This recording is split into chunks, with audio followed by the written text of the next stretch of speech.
Good morning. This is week 3 already. November is disappearing really quickly. My printer seems to be making strange noises for some reason. We'll ignore that, perhaps it'll stop. Today I'm demonstrating transparency, some shadows, and also there is some reflection creeping in. I've quite a bit to do, and quite a bit that I want to show you, so I'll be stopping and starting on the YouTube and explaining things as I go along, so I'm not going to spend a lot of time talking now. These are the colours I'm going to use. I'm painting a little red flower, this little red flower that I found in the garden, in a glass tumbler, which is sitting in front of me, and which I can't really show you, but let me see what I can show you. Hold on. This little flower is so sweet, and it just suddenly appeared from nowhere. I have no recollection of planting it or anything, and it's called Schizostylus coccinea major, something like that. But these are the colours that I've used for my flower and for my tumbler, my glass tumbler. The tumbler that I decided to paint is this one, because it actually has a lovely thick and heavy bottom, which shows lots of lovely shapes and shine and colour in it. But another thing I want to show you is, this is one that I've put water in, so if you actually do paint something in a little glass vessel this time, take your water three quarters of the way up, something like that, not right to the very top. You'll see why in a minute.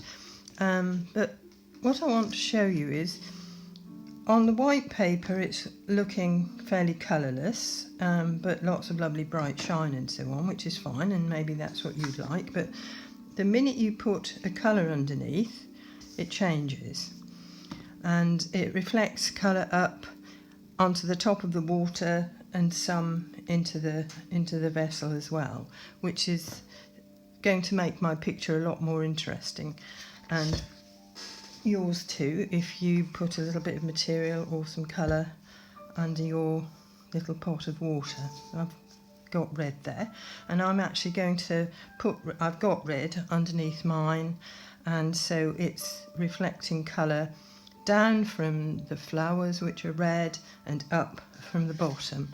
So hopefully it's all going to be quite colourful. I will have to stop and start, but first of all I want to talk you through a few pointers that I feel are necessary when painting glass.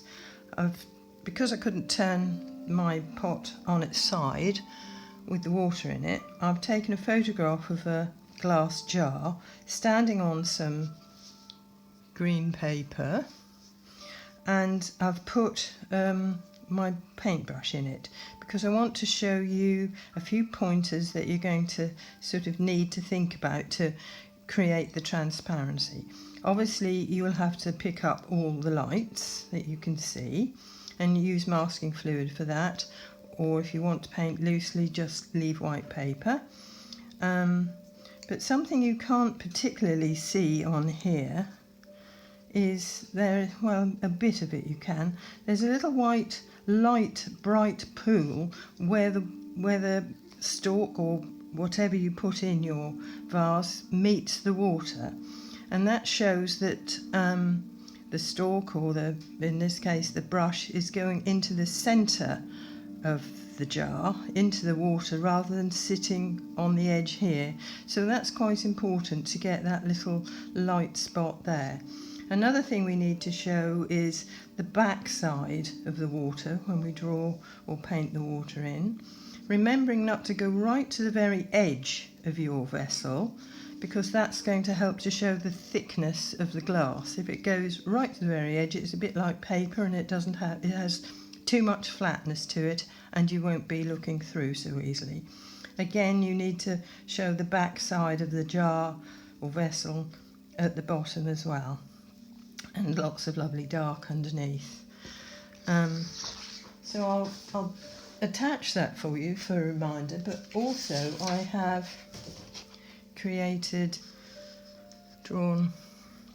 painted actually, I didn't draw it at all, this little jar, which is just a quick painting, and I've put some little notes on there to give you reminders of all the things that I just said. And there you see that little pool, light pool, where the stalk goes into the water, and it's also showing distortion. The minute it goes behind the glass, it starts to distort, especially where the markings on the rim appear, and then it takes on a very different kind of reflection on the top of the water, but then it magnifies when it's actually in the water, so you're not getting a straight stick or stalk or whatever going all the way through. If you did, it wouldn't look right. So you've got to show distortion and light and reflection as much as you possibly can. And that's why I've done this for you, and I'll send that so you can see what I mean. Right, so that was a quick painting. I'm just going to stop and get ready to paint my subject for today. As you can see, I've drawn very lightly the shape of my tumbler, and I've arranged my flowers in it similarly to the way I'm seeing them in front of me, if not exactly, because in fact they opened all the way up and went back on themselves once I'd opened them, so once I'd brought them in, I mean, so that didn't work terribly well. So I've winged it a little bit. I've also used the ruling pen to apply masking fluid everywhere that I see the shine. Okay, so now I've got to try to create the glass. And I'll start at the top so that I don't have to work over myself. I've got to work around my little painted areas here. And I'm using neutral tint, and as always I've got light coming from both sides here. I'm going to paint the rim separately. At the moment I'm just putting some depth inside the tumbler because I really don't see a lot of light going on in there. Just a little bit here, which I'm going to lift back off, but it's really quite dark that side apart from one little streak here. It's quite a soft streak which seems to carry on the outside of the vase as well. So that's that area done, but I'm going to leave the actual rim, which actually stands a little bit proud either side of my vessel. I'm going to leave that to paint in a sec when that bit's dry. So I mustn't be afraid to put colour in because that's what I'm seeing, and I can paint all the way over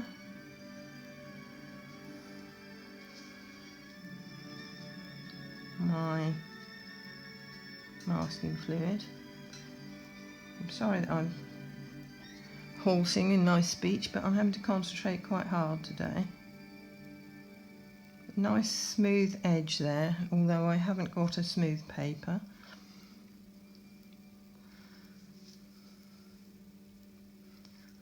There's something here, but a little bit of distortion going on behind the glass.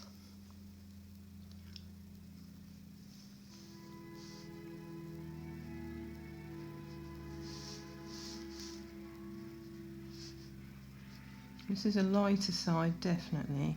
Over here to the right it's got a little bit more light in there, here and there, so I'm just leaving a few little light patches, but in fact on the top of the water it's really getting quite dark.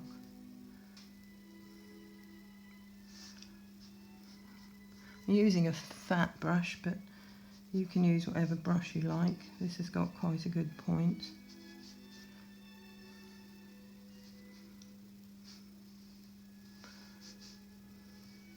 So my water rim is there.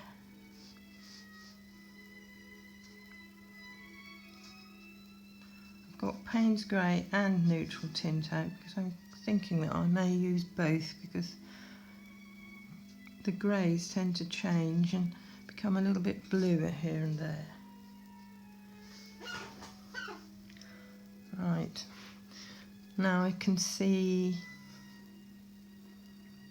actually a little bit of green being reflected into my water here, obviously from the leaves above.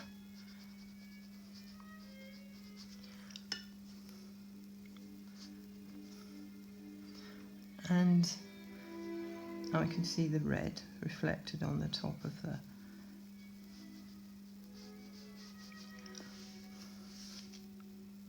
water.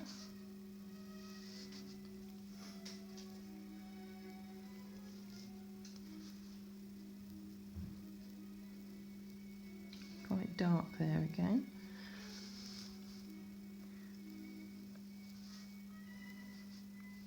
And my water line comes around like that.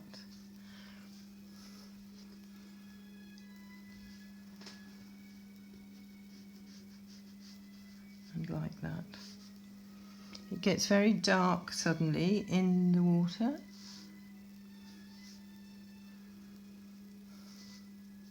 From here downwards, obviously, it's going to have water, be water.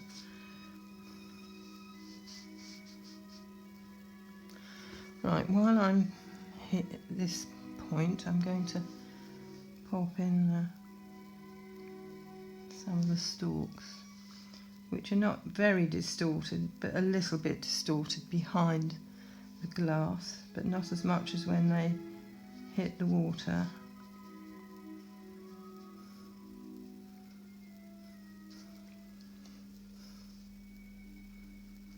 Right, so I've got my little area of masking there, so when I take that off, it's going to show my stalks sitting actually in the water.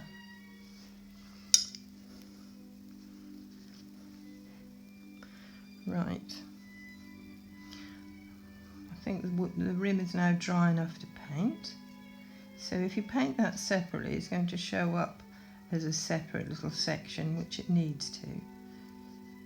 Going over the masking, because it's got quite a lot of shine actually on the top of it.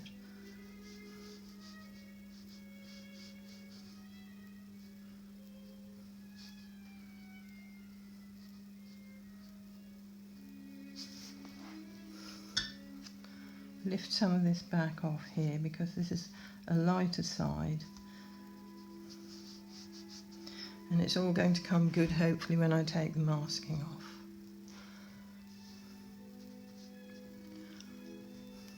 That was looking a bit flat. My water is actually moving a bit because I'm moving the table. Right, so the stalk from that flower is reflecting right up against the glass, and here it's become distorted and has moved over, so I'll pop that in so that I don't paint over it.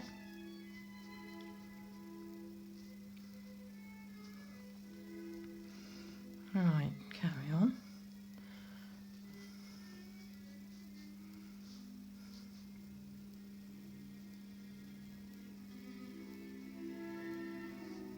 It's a large patch of light. The light has actually changed since I put the masking on, which is probably what will happen to you as well, but you know, once you've drawn it, I think you have to stick, and once you've masked it, I think you have to stick with what you've done at that point. Lots of little light areas there.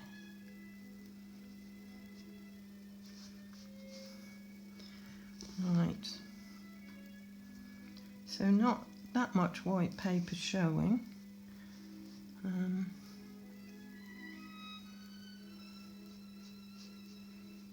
Just a streak there.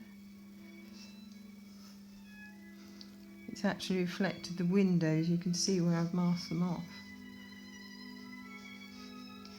So it comes around like this.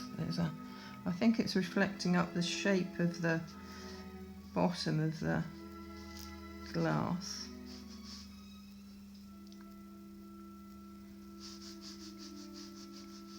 So leaving some light by not bearing down too heavily.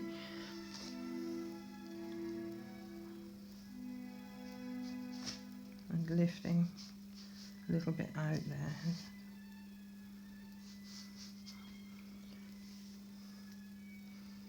So keep your head as still as you can, because every time you move your head, oh, there's a real dark bit here. So every time you move your head, it's going to disturb the light on your subject.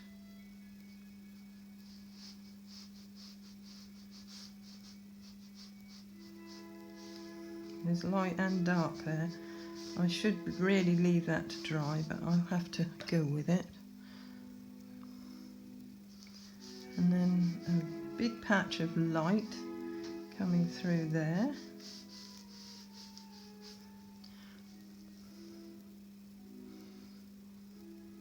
I think that dark must be to do with the camera above me. That wasn't there earlier, but I quite like it, so put it in. Oh, there's some green now again, reflecting down to here.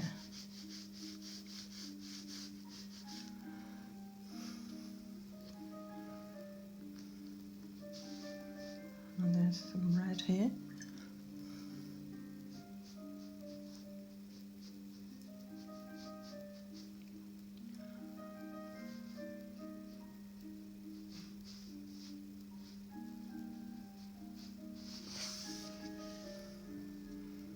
A patch of red here. That's good. It's reflecting down from that flower, I guess.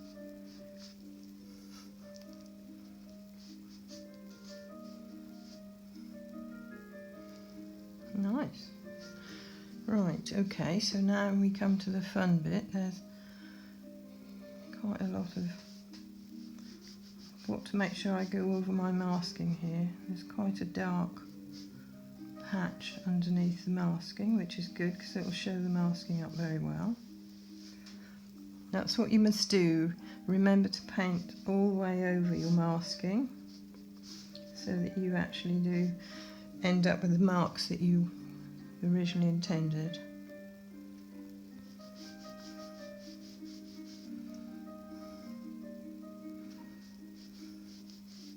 Gets lighter and then darker again.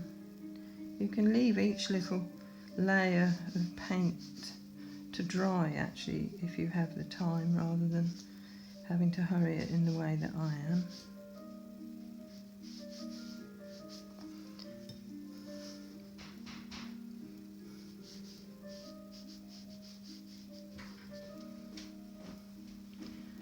Dark here. Dark there, dark here, and some red.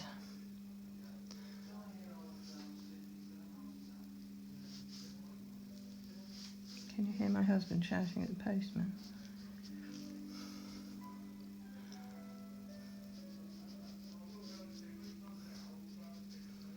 Right.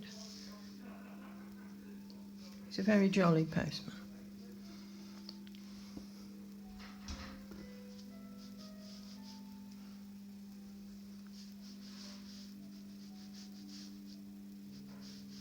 Right, I think that's all I need to do for the moment.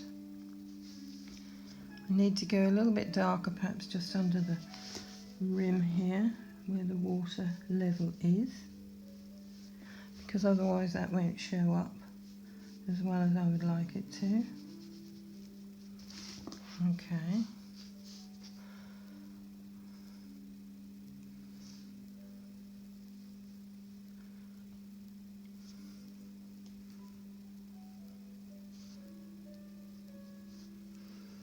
You can, when it's dry, touch up particular areas that you feel need a little bit more of something or other.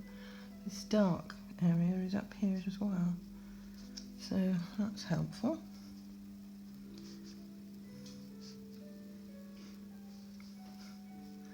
And it's showing a bit of dark in there with the green. Okay, so I think I'm going to stop again.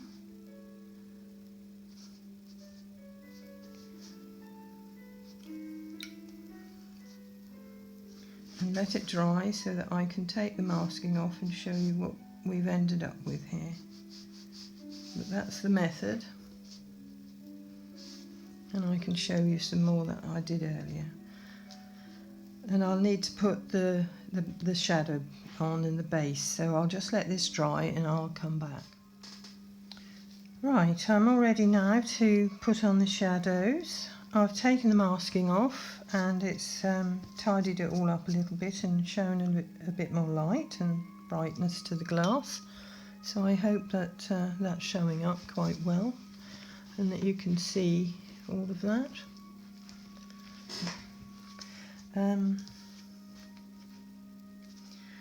Right, it's reflecting light and shadow back down onto my red paper that I've put underneath here.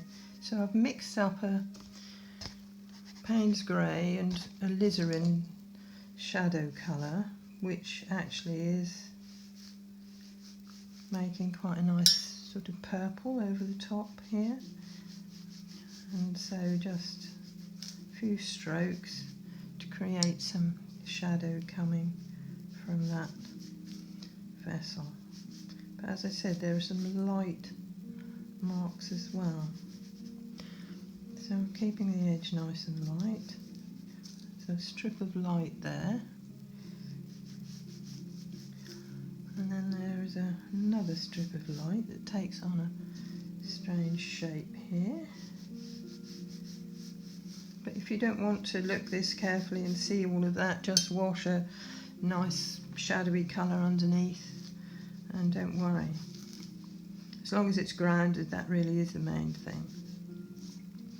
So the shadows seem to be taking on these shapes here. Not quite dry, so it's picked up some of that, the base of my pot. Nice little bit of light there, just a nice little light shine there. And then just wash it away, give it a nice soft edge.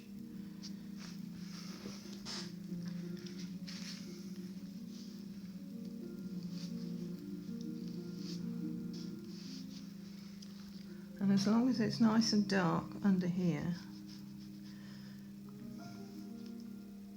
it's going to be well grounded, and that's the main thing.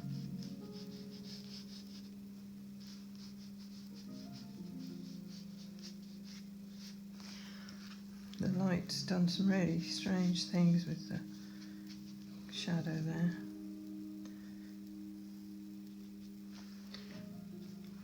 So that I think I'll just leave to dry while I talk to you about one or two other things. Okay, so I'll put that to one side.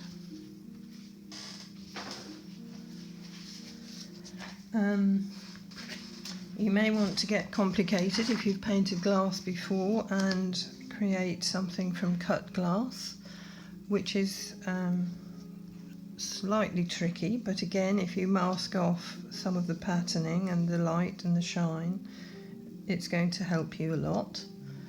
you may want to paint coloured glass, but the same rules still apply insofar as you'll have to show the back side.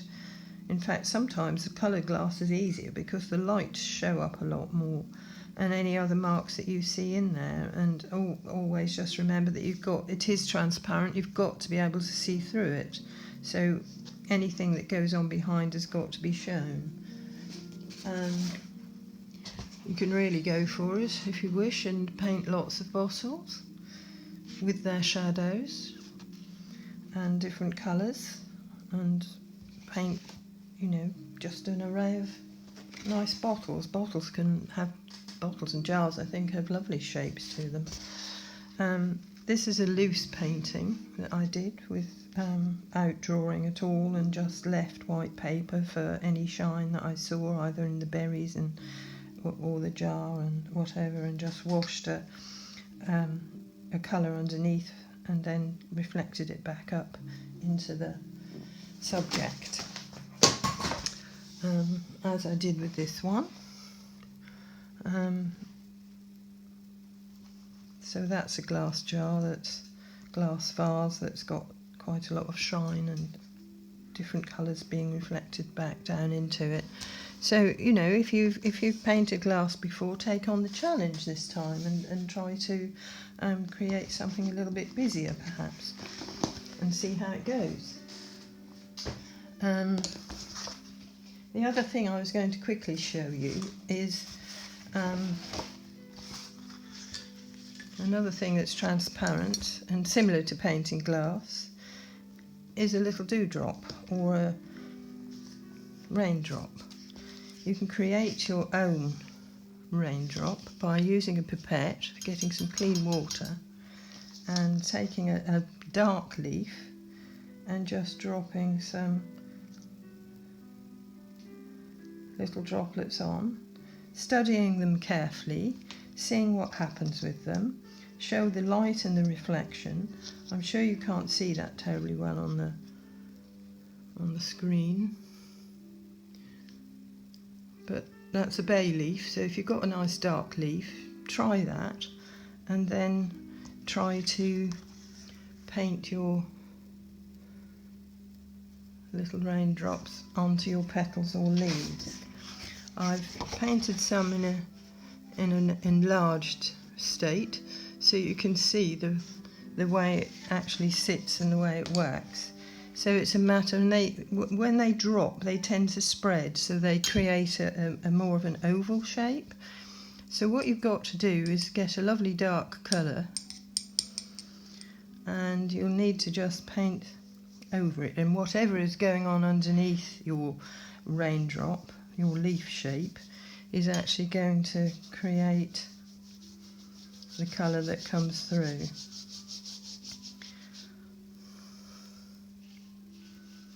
So there's my leaf, but then I would let that dry, because that's the colour coming through. Allow that to dry, which I haven't got time for. Then paint some depth underneath.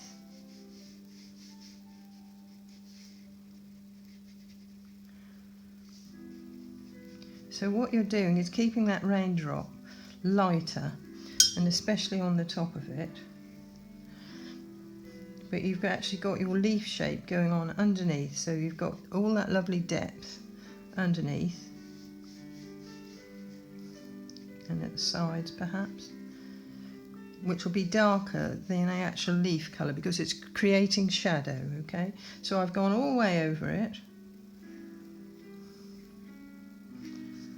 and then let it dry, and then I'll go back with the dark. Alright, and then you'll end up with something like that.